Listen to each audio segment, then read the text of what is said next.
Ça enregistre.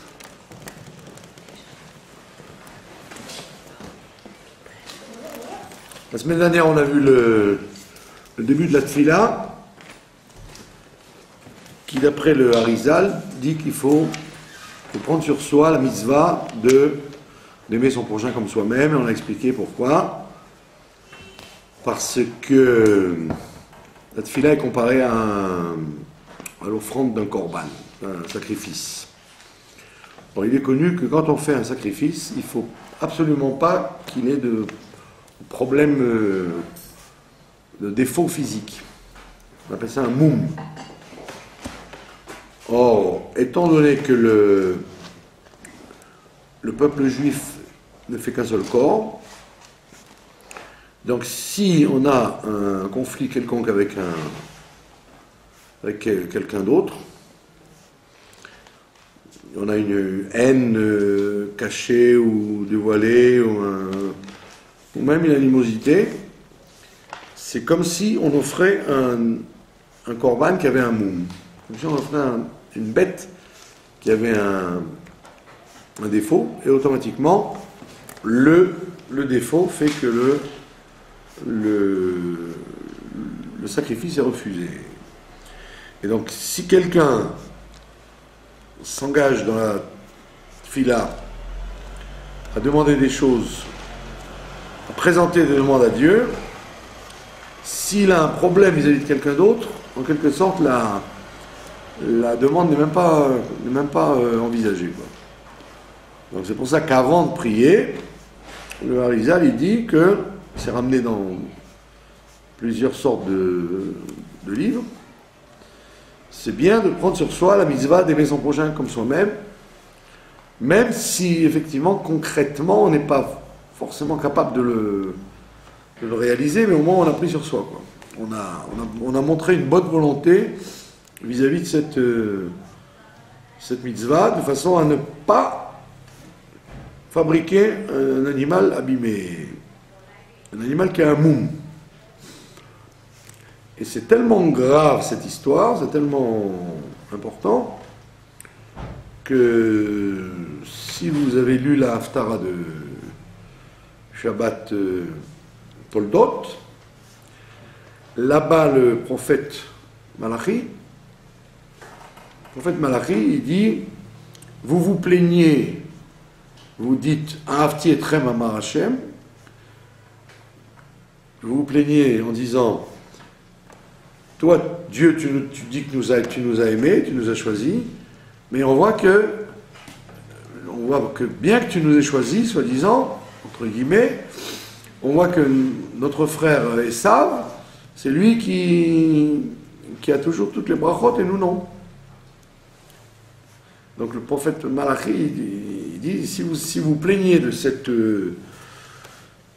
apparence d'injustice que Dieu prétend nous aimer plus que Esav, et dans le concret, on voit que Esav va bénéficier des avantages jusqu'à la fin des temps, jusqu'à la venue du Mashiach. Alors il répond en fait,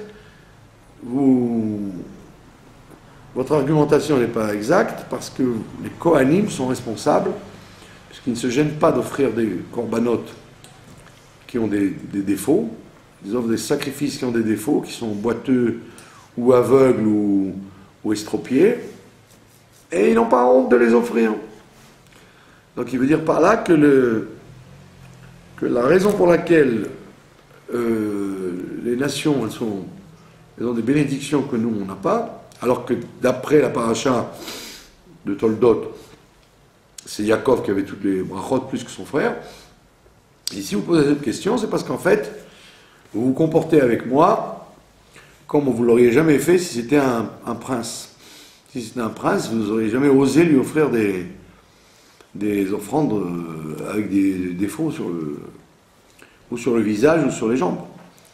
Et vous ne vous gênez pas de faire ça avec moi, donc ne vous étonnez pas que je donne à Esav des bénédictions qui en vérité ne méritent pas. Et donc on voit que le sujet de réparer l'amour du prochain, c'est le sujet essentiel de l'exil. pour ça que le Harizal a fixé cette phrase avant la tfila, de prendre sur soi l'amour du prochain, pour éviter justement que le service de Dieu qu'on va faire par la tfila, il soit rejeté d'entrée de jeu, quoi. Parce que des gens vont dire ouais, je prie tout le temps, je demande, je pleure, je déchire le ciel et je ne suis pas répondu. Alors on lui dit parce que effectivement, si tu ne respectes pas cette mitzvah comme il faut, ne t'étonne pas qu'on n'a même pas ouvert ton dossier, ça veut dire. On n'a même pas regardé ce que tu demandais, on t'a refusé avant même de commencer. Donc c'est très important de prendre sur soi cette mitzvah avant, bien que beaucoup de Nusraot de rites ne le citent pas, mais les Nusraot qui sont, d'après la Kabbalah du Harizal et du Baal Shem Tov, disent que c'est bien de le préciser avant de commencer. Alors après on dit Ma tovu alecha Yaakov, Mishkonotecha Israël, la fameuse phrase que Bilam a prononcée pour maudire les tentes des Bnei Israël dans le désert. Qu'est-ce qu'il dit là-bas? Ma tovu alecha Yaakov, quelles sont belles tes tentes, Yaakov. Mishkenotecha Israël était sanctuaire Israël. Donc c'est connu que le Ohel en général, la tente, c'est une allusion à la maison d'études. Et le Mishkan, c'est une allusion au lieu de culte. Donc il voulait par là maudire les lieux d'études et les lieux de prière. D'accord? Parce qu'il y a toujours eu des lieux d'études et des lieux de prière. Au premier temple, il n'y avait pas vraiment de lieu de prière, puisque la prière n'avait pas été fixée comme il faut par la Grande Assemblée. La Grande Assemblée fixera les prières comme il faut au début du deuxième temple, mais les gens priaient quand même. Ils priaient là où ils étaient, ils priaient. Et probablement, il devait y avoir des rassemblements où les gens priaient ensemble, bien que ce ne soit pas des prières organisées comme aujourd'hui. Mais il y avait déjà cette notion-là de maison d'études et maison de prière. Donc on dit ça, pourquoi on dit ça? Parce qu'on est censé prier dans la Beth Knesset. Donc quand on rentre, théoriquement dans les rites, il y a écrit, quand on rentre dans le Beth Knesset, on doit dire ça. Ma tovu alecha Yaakov mishkonotecha Israël.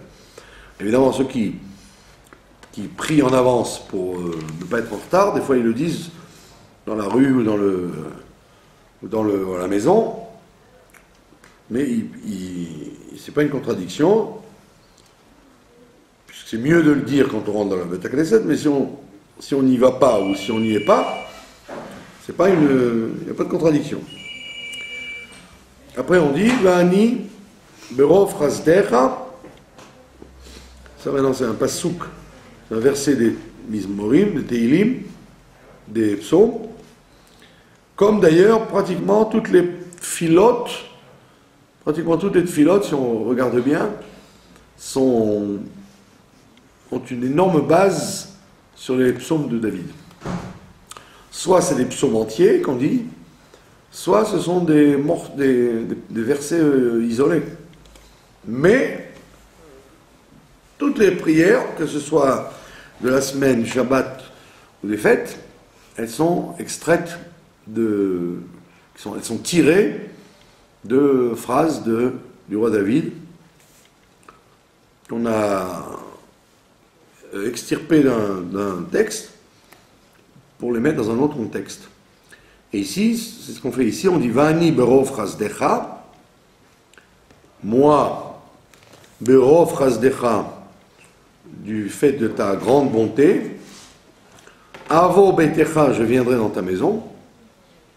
Ta maison, c'est-à-dire que le roi David, il prophétise déjà sur le principe qu'il va y avoir des maisons de prière, bien que à l'époque il y avait le temple et c'est qu'après qu'il y a eu que l'essentiel c'était les synagogues, mais déjà le roi David, il voit à l'avance que je vais venir dans Beitecha, oh Beitecha, je viendrai dans tes maisons.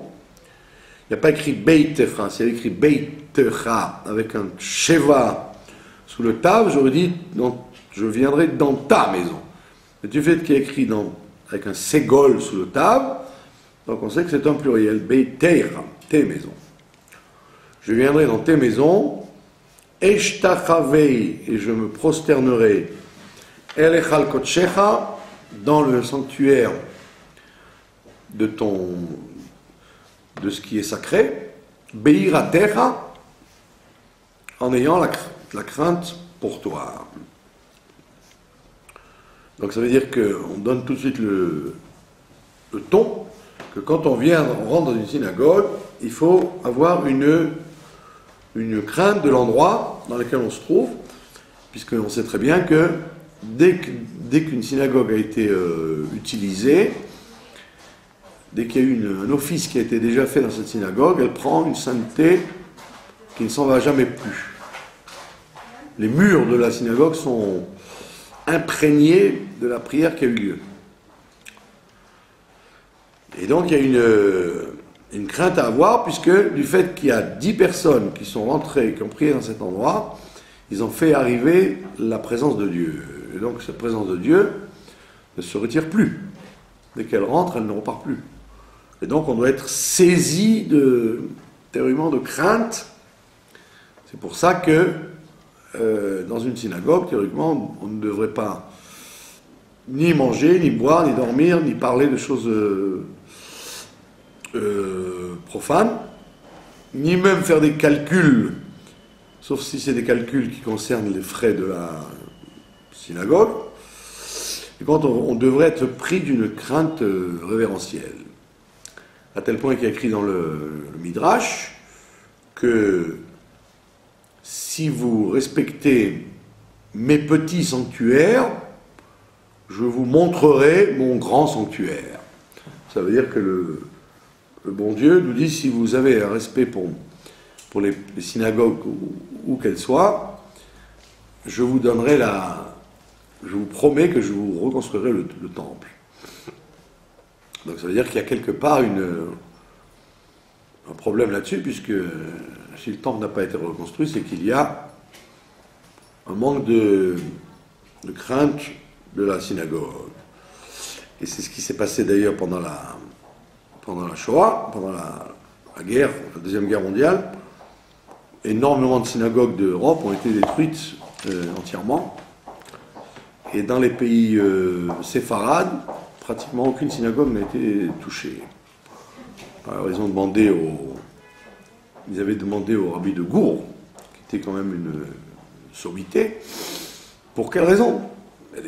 En Allemagne, en Pologne, il y a carrément des synagogues qui ont été saccagées, détruites jusqu'à n'être plus rien.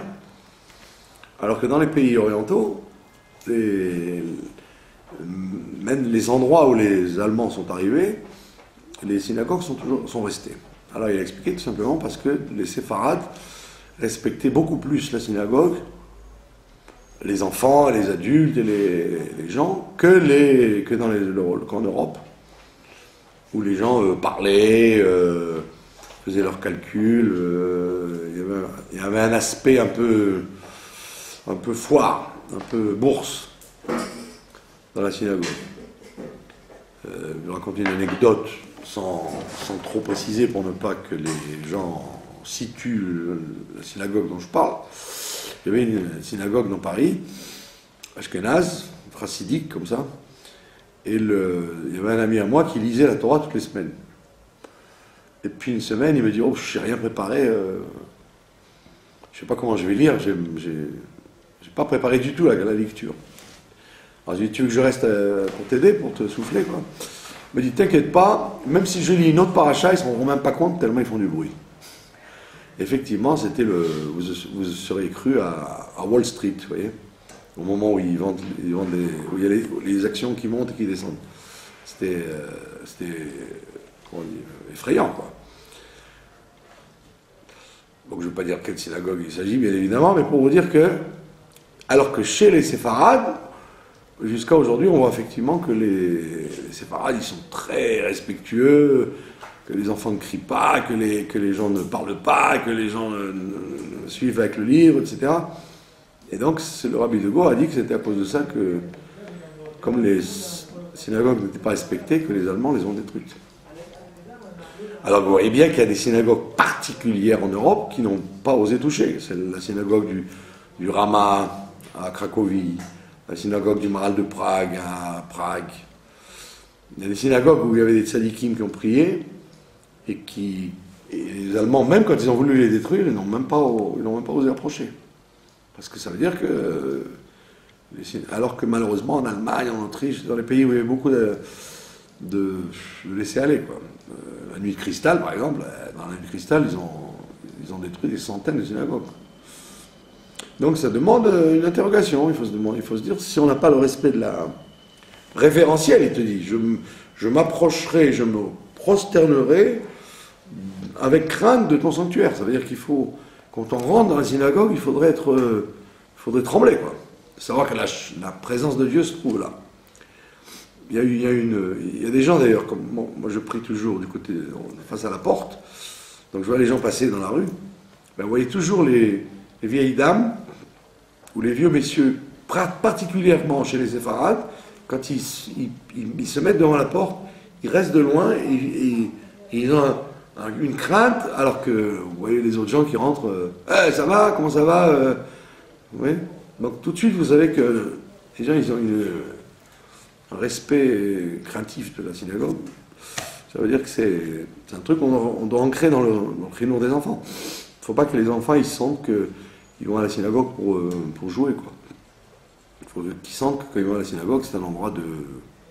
C'est pas pour débarrasser leur mère qu'elle puisse se reposer à la maison, mais c'est qu'ils viennent pour craindre Dieu, quoi. Aujourd'hui, vous avez des tas de gens du Yémen, Thémanim, qui font des chanteurs qui font une grande tchouva. Plein de grands chanteurs israéliens qui font de la musique, ce qu'on appelle la musique alternative. C'est-à-dire c'est ni séfarade, ni chassidique, ni religieuse, c'est la musique alternative. Ouais, ça joue un peu dans tous les styles entre le pop et le kodesh, avec des paroles sacrées, quoi, pas des paroles vulgaires. Et vous voyez tous ces gens-là, qui ont une trentaine d'années, qui ont une quarantaine d'années, vous voyez tous qui vous raconteront qu'en fait, quand ils étaient petits, depuis tout petits, leur père les amenait à la synagogue et ils lisaient le Shirachirim à l'âge de 5 ans, ils faisaient les bakashot dans la nuit du Shabbat avec leur père, ils faisaient les slichot, et donc ils ont l'habitude de chanter. Et donc, bien qu'ils se soient éloignés, même jusqu'à la drogue, et ils ont fait des parcours très très très loin. Ils reviennent et vous voyez que c'est l'enfance qui remonte à la surface, quoi. Donc ça veut dire que le fait d'être influencé dans son jeune âge par l'atmosphère de la synagogue, même si la personne après elle va faire le tour du monde, elle va quand même revenir à sa source. Et ça vous le voyez très souvent chez les gens qui ont, depuis l'enfance, ont été habitués au respect de la synagogue, quoi. Que le grand-père ou le père, il leur faisait les gros yeux dès qu'ils ne suivaient pas, ou qui leur disait si tu ne suis pas, va dehors, mais reste pas, fais pas le zouave dans la synagogue. Ces gens-là, ils ont évolué, quoi. Donc c'est ce que vous dit le roi David. Dès que tu commences à prier, tu dois dire, par ta grande bonté, je viendrai dans tes synagogues, et je me prosternerai devant le sanctuaire avec crainte. Et après, il dit une phrase extraordinaire, le roi David, et on l'a dit le matin, à moitié endormi. Qu'est-ce qu'on dit? Va'ani tefilati lecha Hashem et ratzon, Elokim berov chazdecha, aneni be'emet ishecha. Va'ani tefilati, alors, ça veut dire, et je suis toute prière, comme on dit en hébreu moderne, ani tikva, au lieu de dire j'espère, ani mekave, on dit ani tikva, je suis espoir.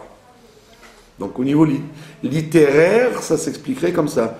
Je suis toute prière devant toi, de et ratson, d'un moment propice. Alors, Elohim Merofrasdecha, Dieu dans sa grande bonté, Aneni réponds-moi, Be'emet Ishecha, dans la vérité, dans la vérité de ton sauvetage. C'est-à-dire, il peut y avoir un sauvetage qui n'est pas un sauvetage de vérité, qui est un sauvetage de faux, artificiel. Et un sauvetage dans la vérité, c'est-à-dire un sauvetage authentique. Alors, la question se pose bien évidemment, qu'est-ce que ça veut dire Vanit Filati? Vanit Filati, je suis prière, parce que je me trouve dans un et ratson, dans un moment propice. Qui es-tu pour savoir que c'est un moment propice? Un moment propice, ça veut dire qu'il faudrait que tu sois astrologue, pour savoir qu'à ce moment-là, il y a une constellation particulière des astres, pour savoir que c'est un moment propice. Comme Moshe Rabbeinu, quand il a dit à Pharaon, à minuit, je t'enverrai la plaie des premiers-nés. Donc il fallait être prophète pour savoir que c'était à minuit que ça va se passer. Donc, qui es-tu pour dire, maintenant c'est un moment propice? Christian sait que c'est un moment propice. Peut-être que Dieu ne t'écoute pas. Peut-être que c'est pas l'heure. Qui t'a dit que c'est le moment propice? Alors on répond que c'est un moment propice parce que va ani te filati. Je suis ma prière. À partir du moment où tu n'es pas en train de dire une prière, mais tu es la prière elle-même, c'est-à-dire que tu es fusionné dans les mots que tu prononces, donc c'est un moment propice. Le moment propice, c'est toi qui le fabriques par ton investissement au moment où tu pries, que tu ne penses à rien d'autre qu'à ce que tu es en train de dire.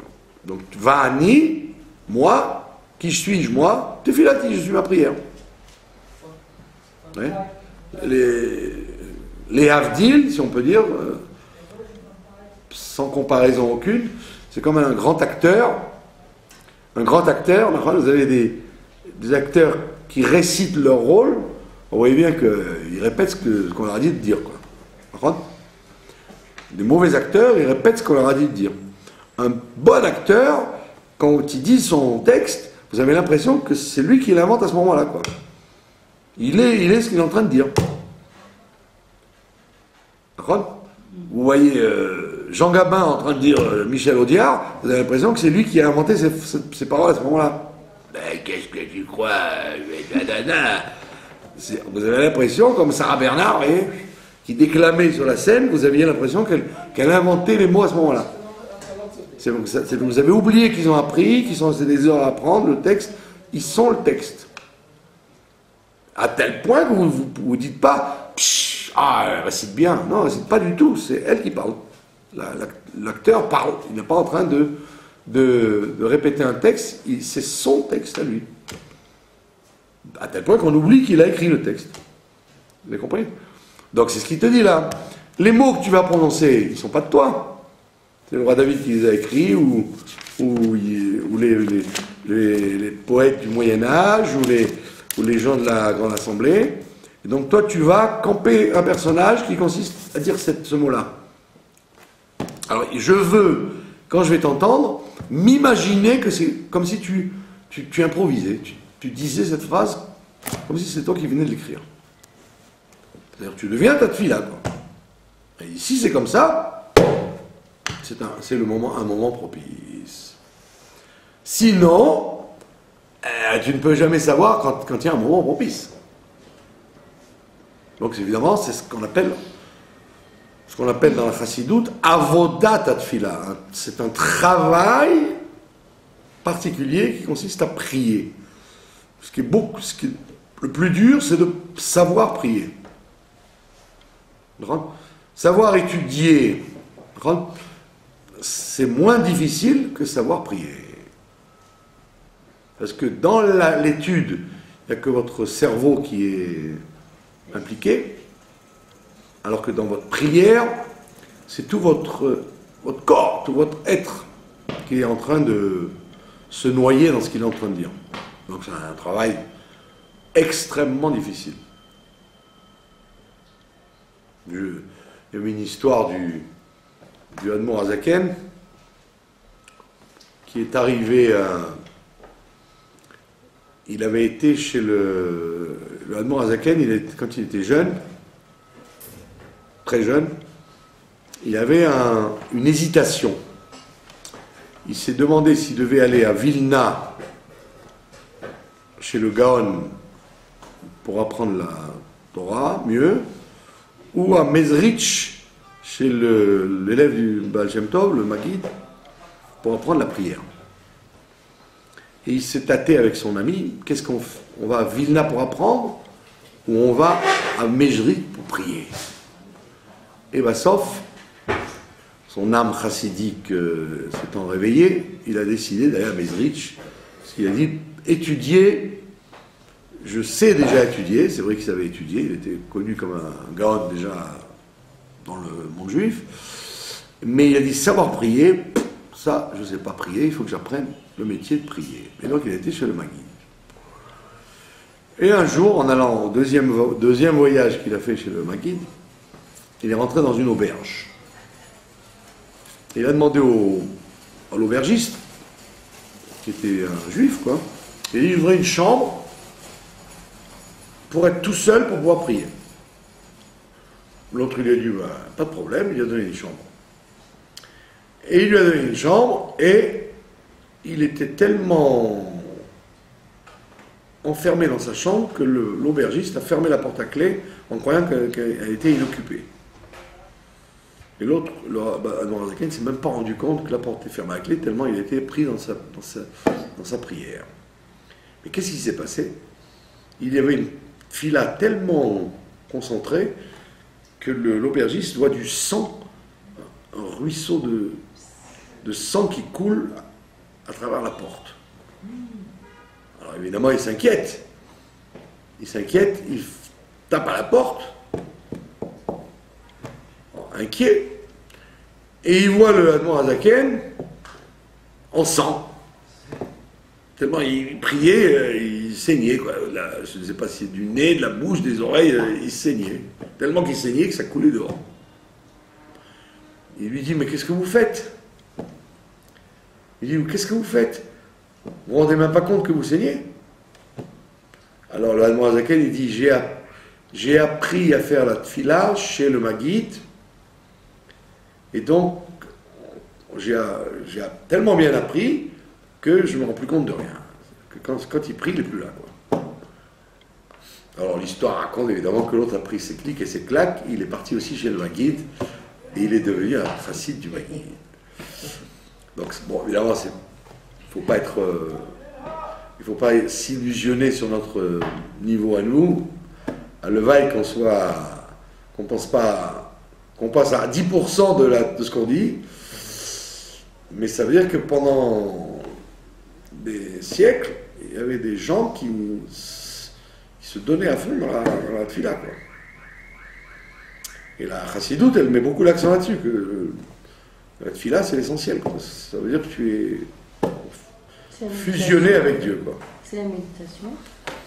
Ça passe, bien sûr, ça passe par la méditation, par le chant, par l'oubli de soi, par l'oubli des problèmes qu'il y a autour de soi. C'est un travail extrêmement compliqué. Surtout que, si vous voulez, dans les religions, que ce soit le christianisme, l'islam, le bouddhisme, l'extrême-orient, etc., dans toutes ces religions-là, vous voyez que les gens qui se consacrent à la prière, ils ne vivent pas dans ce monde-là, quoi. On les décharge de ce monde-là. Les bonnes sœurs ou les prêtres qui vont dans les couvents ou les monastères, etc., que ce soit au Tibet ou dans les Pyrénées, ils ne font que ça, quoi. Ils ne sont pas occupés ils n'écoutent pas les informations, quoi. Savoir comment la bourse, elle est, ou s'il y a une crise économique, ou il y a une guerre. Ils ne s'occupent de rien, quoi. Donc ils se mettent en condition d'être isolés du monde. Alors que la prière chez les Bnei Israël, c'est entre le travail et la cuisine, entre la poire et le fromage. Ça veut dire que ces gens-là qui priaient, bah, ils étaient des gens mariés, c'était des gens qui avaient un métier, c'était des gens qui mangeaient, qui travaillaient, qui avaient quelque chose à faire d'autre. Donc c'est en quelque sorte la paracha de cette semaine, de Vayetse. Quand Jacob il voit l'échelle, il voit une échelle qui est quand même, qui a les pieds sur terre. L'échelle elle a les pieds sur terre, mais elle a le haut dans les cieux.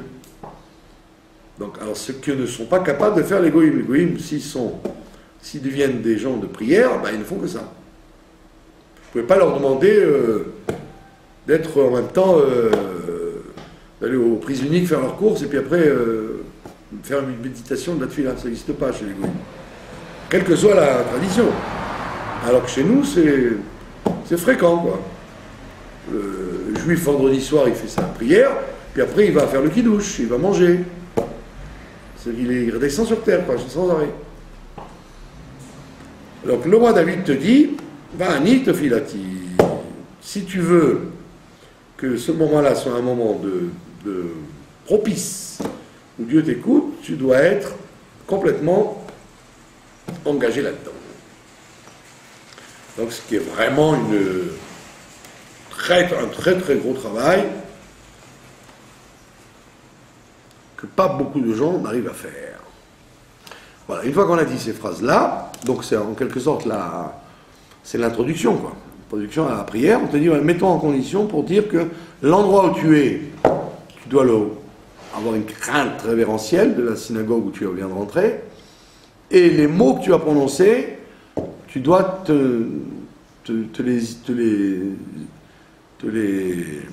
les faire tiens, qui deviennent tes mots à toi. Maintenant on commence, beaucoup de rites commencent par une tefila extrêmement connue qui s'appelle Adon Olam.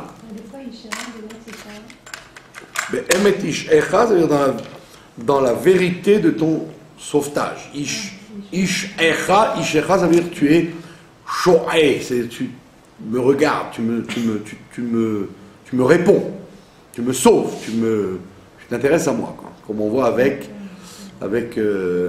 l'offrande de Havel, que Dieu il a l'ish'ot avec un haïn, ça veut dire se diriger vers. Tu te diriges vers moi en toute vérité, quoi. Mettre ish-echa. Et en même temps, il y a cette notion de Yeshua, de délivrance. Effectivement, quand Dieu vous porte sa face vers vous, c'est qu'il vous sauve, quoi. Il ne détourne pas sa face de vous. Donc il vous répond. Donc tout de suite, on entame. Il y a des rites où ils mettent cette prière de Adon Olam à la fin. Ils finissent avec ça, la prière. Mais là, beaucoup de textes, beaucoup de rites commencent avec cette prière. Adon Olam Asher Malach. Alors, c'est quoi cette prière d'Adon Olam Asher Malach? D'ailleurs, plein de il y a une musique qui va avec, que tous les enfants connaissent. À travers le monde entier, c'est la même musique. Hein? Là, la musique que les enfants chantent dans tous les Talmud et Torah, les Chadarim, les synagogues, c'est Adon Olam Asher Malach. Et ça, c'est un truc qui a fait le tour du monde, quoi. Jusqu'à maintenant, il fait encore le tour du monde. Et cette musique, si ça vous intéresse, elle a été composée par la Chavruta de Offenbach. Il y avait un juif qui s'appelait Offenbach, qui a composé toutes les musiques du début du siècle, la belle époque. Le French Cancan, c'était lui qui a fait le French Cancan. Alors, mais lui, donc, c'était un juif, Offenbach, bien sûr. Et c'était la Chavruta, c'était un ami intime d'un autre monsieur qui s'appelait Alevi.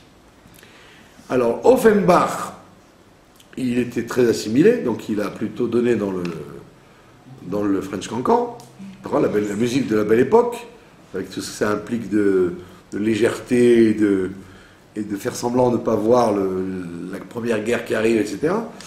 Mais son copain Alevi, il a eu un mérite plus fort que lui, c'est qu'il a composé toutes les chansons synagogales qui font le tour du monde, que tout le monde connaît, et qui ont plus de succès qu'Offenbach, puisque Offenbach, il faut écouter certaines radios à certaines heures pour l'écouter, alors que ce Halevi, il a composé des chansons que tout le monde chante jusqu'à aujourd'hui.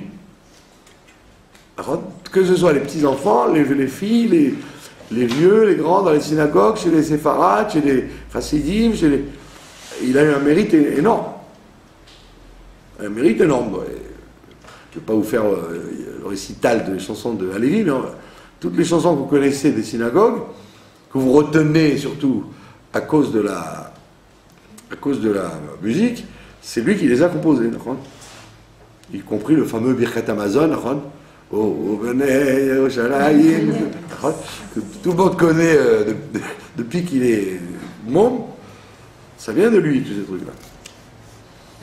D'accord? Alors, les séfarades, ils croient que c'est un truc séfarade parce qu'ils l'ont orientalisé, mais en réalité, ça vient de lui. Quand il chante, c'est lui, c'est Halevi. Donc, ce Halevi, donc il a éternisé, Offenbach, c'est dans les années 1900. Un collègue d'Offenbach. Seulement, ils ont eu deux destins, ces deux juifs alsaciens, qui ont un destin complètement différent. Lui, il a fait de la musique de synagogue qui a fait le tour du monde jusqu'à aujourd'hui. Et l'autre, si vous ne connaissez pas le French Cancan, vous avez... C'est Radodi, c'est pas lui. Bien sûr, il y a aussi un Radodi à lui, bien évidemment. Okay. Mais vous voyez que c'est marrant le destin, comment ça marche. Quelqu'un a choisi une route facile.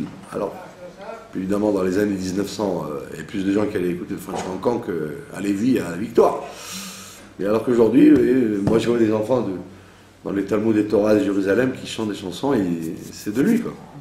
Donc ce fameux Adon Olam, si on a retenu les paroles, c'est grâce à la musique. Et donc ce Adon Olam, c'est un piout, c'est un poème qui a été composé. Alors au début on a cru, nous avons cru, pas moi spécialement, les chercheurs ont cru que c'était une des paroles qui avait été écrite par Ibn Gvirol.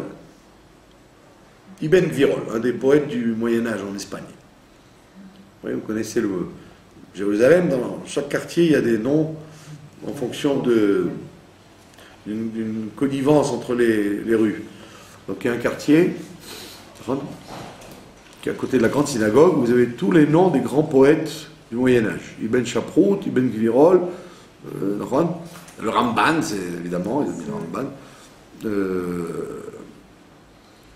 Ibn Ezra, tous ces gens-là. Ibn, c'est en arabe, Ibn, ça veut dire le fils d'eux, et en hébreu moderne, c'est devenu Even, on l'appelle Even.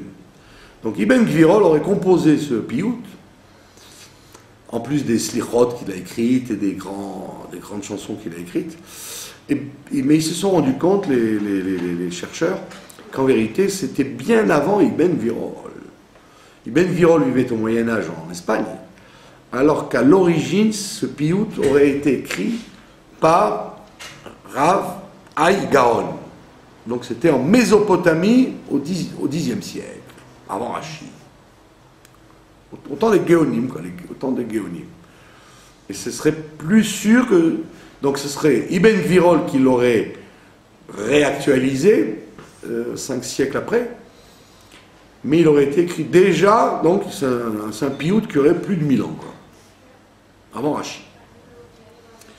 Et ce piout, le Shla, le Shnei Luchot Habrit, Rav Yeshayahu Horowitz, le grand Mekoubal du XVIIe siècle, nous raconte que celui qui dit ce piout avec une kavana de base, on ne demande pas de réfléchir profondément, il dit qu'il a la clé de tous les besoins déjà avant de commencer la prière.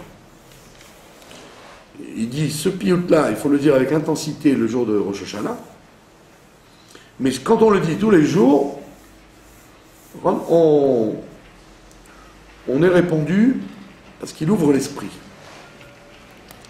Que dit ce piout, que dit ce poème? Adon Olam, maître du monde, Asher Malach, qui a toujours régné, et on dit que qui est le premier à avoir instauré le principe de Adon Olam? C'est Abraham Avinu. C'est lui qui a fait de Dieu Adon Olam, le maître du monde.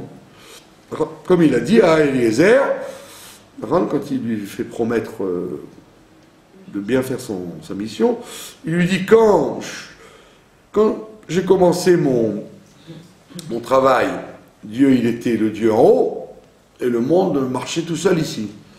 Mais moi j'ai rendu le Dieu Adon Olam, le maître de ce monde-là aussi. Donc tu dis maître du monde, ça veut dire qu'il est maître, mais il est du maître de ce monde, pas simplement maître en haut, maître en bas. Asher Malach a toujours régné, Beterem Kol Yetzur Nivra. Les Ashkenazim disent Yetzir Nivra. Les autres disent Yetzur Nivra.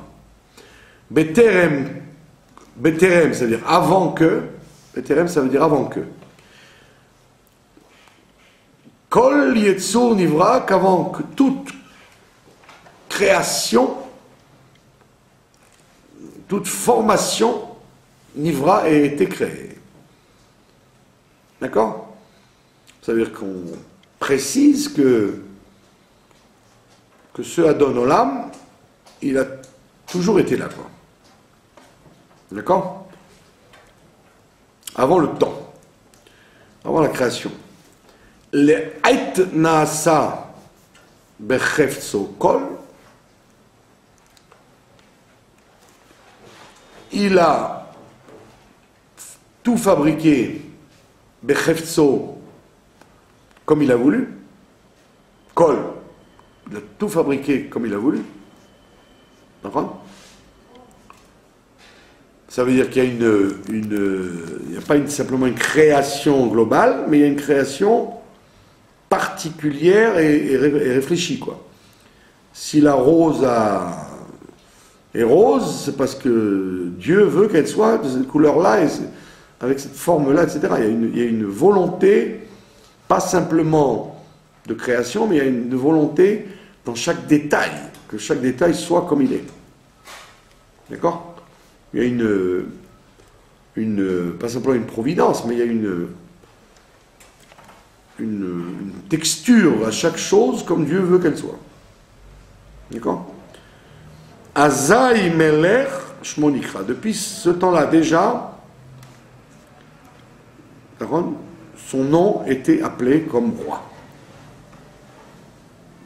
Depuis ce temps-là, depuis qu'il a donc décidé de créer chaque chose comme il l'entend, avec ses intentions à lui, le monde a été, il est appelé Melech. Dieu, il est appelé Melech, il est appelé roi de tout ça, quoi.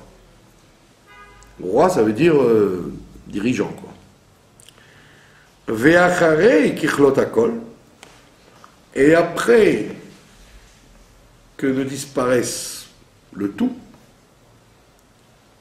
après que tout disparaîtra, Levado imloch nora, tout seul, il régnera, nora avec splendeur.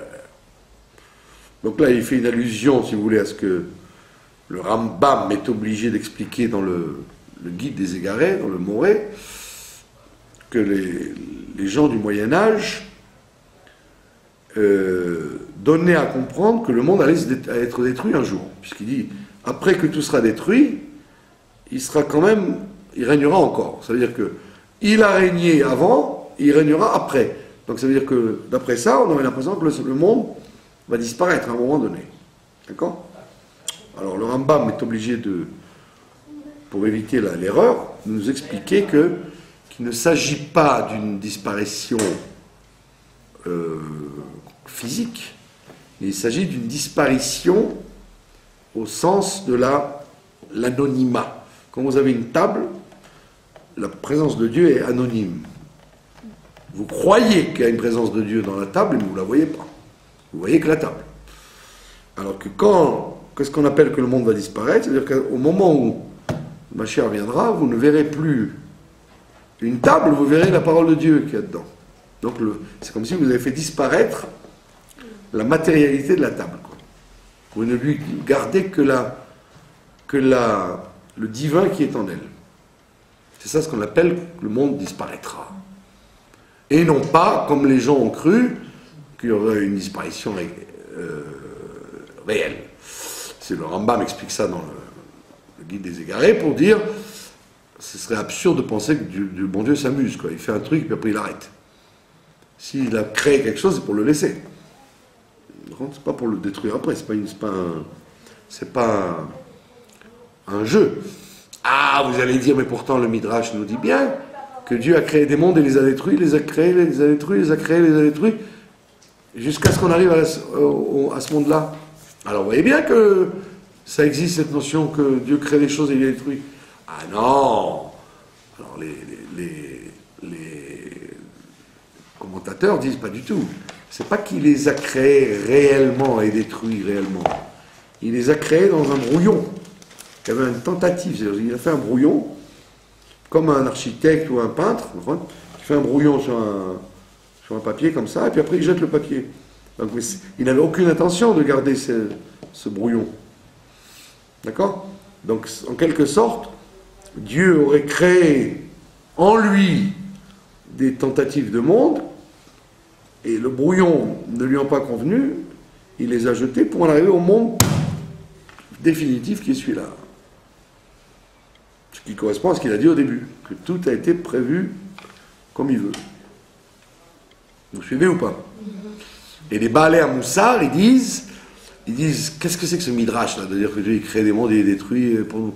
Il dit pour t'apprendre, le bon Dieu, pour t'apprendre quelque chose, que même le bon Dieu ne croit pas que quand tu essayes, que tu rates et que tu recommences, ça s'appelle un échec.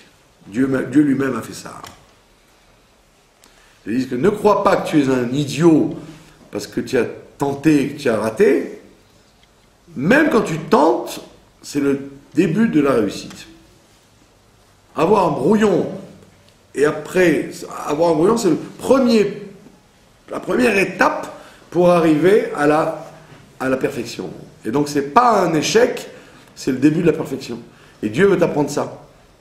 Si tu veux te désoler de chaque fois tenter d'arrêter, d'échouer, Dieu te dit, mais moi-même j'ai fait ça avec les mondes, avant d'arriver à ce monde-là. Qu'est-ce que vous croyez? Donc c'est un grand enseignement que ce Midrash nous donne. Et donc, il ne faut pas croire que cette phrase-là, une fois que tout aura disparu, il restera là. Le disparu, il n'y a pas écrit. On dit kichlot akol. C'est pour ça que la Chassidoute explique que kichlot, c'est la shon klot anefesh. Pas la shon destruction, mais la shon extase. Quand le monde rentrera dans l'extase, c'est-à-dire il perdra son anonymat de monde sans maître, et qu'il dévoilera le maître qu'il y a dans chaque détail. Levado imloch nora, et bien malgré tout, Dieu sera toujours le maître de cette chose-là. C'est-à-dire, on aura conscience que bien que cette table soit animée dans le sens de animus, ça veut dire qu'elle a une âme, cette table a une âme qui est divine, malgré tout, on n'en viendra pas à diviniser le monde. On ne dira pas pour autant, ah mais Dieu il n'est que dans le monde. Non, on dira Dieu est dans la table, et on le voit, et en même temps Dieu est autre chose que ça. Vous suivez? Vous voyez bien que c'est un piyut particulièrement profond, quand on le décortique. Veu aya, veu ove, veu iye, betifara. Veu aya, et donc il a toujours été, veu ove, et il est toujours. Il n'y a que sur Dieu qu'on dit qu'il est ove. D'accord? Chez l'être humain ou l'animal, on ne dit pas qu'il est ove. quand vous parlez en hébreu, vous dites ou Aya, en parlant de quelqu'un, ou Aya, où il est, où il sera, il était ingénieur, il sera charcutier, mais vous ne dites pas où Ové, aujourd'hui il est, vous dites pas, vous dites ou Arshab, mais vous ne dites pas Ové. Vous ne dites pas le mot Ové. Il n'y a que sur Dieu qu'on dit qu'il est Ové. Et pourquoi? Pourquoi on dit qu'il était, il est, il sera? Pourquoi on ne le dit pas sur l'être humain? Parce que la Chassidoute explique que l'être humain est incapable d'être présent. L'être humain, il est toujours passé au futur. Quand vous vivez le présent, vous ne vous en rendez pas compte, en fait. Vous vivez toujours la seconde qui vient de passer ou la seconde qui va arriver. Et vous êtes incapable de saisir le temps réel. D'accord? Donc, et c'est pour ça qu'on vit toujours dans l'imaginaire, en fait. On imagine un temps qui est passé, on imagine un temps qui va arriver. Pourquoi? Parce que le temps qu'on vit, on n'arrive pas à l'attraper. Donc on ne peut pas dire Ani Ové, je suis présent. Tu n'es jamais présent, tu es hier ou tu es demain. D'accord? Comme disait d'ailleurs, je ne sais quel poète ou philosophe, je ne sais quoi, il disait une idée qui est classique, que le rabbi explique d'ailleurs très intelligemment, que les gens sont toujours à trouver que ce qui est passé est mieux qu'aujourd'hui. Mais quand ils vivaient ce moment-là, ils ne trouvaient pas qu'il était le meilleur. D'accord? Toujours vous dites, ah là là, quand j'étais jeune, hier encore, j'avais 20 ans, d'accord? Ah, bon, la semaine dernière, ah, c'était bien. Mais attends, mais la semaine dernière, tu grognais déjà. Donc, ne me dis pas que c'était bien la semaine dernière. Comme les vieux, ils sont toujours à dire ça. Ah, à notre époque. Mais à ton époque, tu grognais. Alors pourquoi tu prétends que c'était mieux Donc ça veut dire qu'en vérité, maintenant que le temps est passé, ce qu'ils ont vécu, ils l'attrapent comme meilleur. Mais c'est fou. C'est fou, parce qu'en vérité, au moment où tu l'as vécu, tu avais qu'à le ressentir comme meilleur. Pourquoi tu ne le ressens pas comme meilleur? Parce qu'on vit toujours en décalage, ou dans un espoir de quelque chose qui va arriver, ou dans la nostalgie de quelque chose qui est déjà passé. C'est pour ça que le rabbi dit, le temps le meilleur, c'est maintenant. Le temps le meilleur, c'est maintenant. Il ne faut pas dire, ah, comme avant, c'était... C'est vrai, il n'y avait rien à manger, mais il y avait une bonne ambiance. Voilà, quand il n'y avait rien à manger, tu ne te rappelais pas qu'il y avait une bonne ambiance. D'accord? D'accord? Donc ça veut dire que l'homme est incapable de Ové. Il est toujours Aya où il est. Parce que son Ové, il ne le ressent pas. Vous voyez ça d'ailleurs, par exemple, quand on vous filme, ou on vous photographie. Vous revoyez dans le film la photo, mais vous dites, quoi, c'est moi ça? Ouais. Vous dites, mais c'est marrant, je ne me rappelle pas du tout avoir été comme ça à ce moment-là, quoi.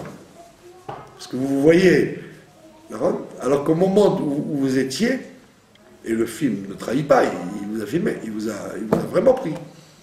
Vous vous rendez compte que vous n'avez pas vécu ce moment-là comme vous voyez à travers le film. Et tout le monde vous le dira, quoi. C'est incroyable. Ça veut dire qu'il n'y a que Dieu qui est capable d'attraper le temps qui passe. Donc c'est pour ça qu'il dit Veu Aya, comme il était, Veu Ové, comme il est maintenant, Veu il est, et comme il sera, Betif Ara, au sens littéral, c'est-à-dire dans la splendeur, et dans le sens kabbalistique, Tif Ara, ça veut dire dans l'équilibre. Tiferet. Tiferet, ça veut dire l'équilibre entre les contraires. D'accord? Tiferet, c'est la mesure de Yaakov. D'arriver à marier les contraires.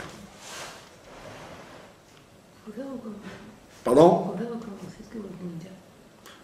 À quelle virgule vous voulez que je recommence? Ah, Tifara, ça veut dire beau, originellement. Ça vient de père qui veut dire beau, mais profondément, la Kabbalah nous explique que le Tiferet, ça veut dire l'équilibre entre les contraires. C'est ça le beau. Le beau, c'est le mariage des couleurs. Des couleurs. Qu'est-ce qu'on appelle un mélange de couleurs. Vous dites, oh, c'est vilain, ça ne va pas du tout ensemble. Les femmes, elles sont toujours comme ça quand elles se regardent. Mais pas du tout, ça ne va pas du tout ensemble, cette jupe avec ce t-shirt. D'accord? Donc, c'est-à-dire que tous les êtres humains sont toujours à la recherche de la de l'équilibre entre les couleurs, entre les humeurs, les contraires, quoi. Tout le temps. Et donc, Dieu, il est toujours dans cette dimension de tif'ara. Vous voyez bien, quand vous regardez un immeuble fabriqué par les êtres humains et la forêt fabriquée par Dieu, vous voyez qu'il y a une harmonie dans la forêt, on dirait que c'est un décor. On dirait que c'est un décor. Alors que l'immeuble, il y a toujours quelque chose qui montre que c'est les êtres humains qui ont essayé, quoi.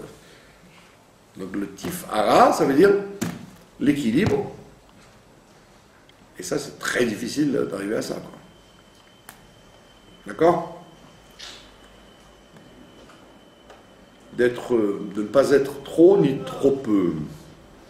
Ve'hu echad ve'en sheni. Et lui est un, ve'en sheni. Ça veut dire qu'il n'y a pas un deuxième. Ça veut dire qu'il n'a pas délégué son unicité à quelqu'un d'autre. Ça veut dire que bien que vous voyez une pluralité de choses, d'événements, même contradictoires, vous avez le Gehinom et le Gan Eden, vous avez la guerre et la paix, vous avez, comme il dit le roi Shlomo, un temps pour parler, un temps pour se taire, un temps pour la guerre, un temps pour la paix, un temps pour rire, un temps pour pleurer. Bien que vous aurez dit, mais attends, mais ça veut dire qu'il y a, comme les idolâtres d'avant, vous croyez qu'il y avait plusieurs règnes. Le règne du soleil, le règne de la lune, le règne de la nuit, le règne du jour, comme les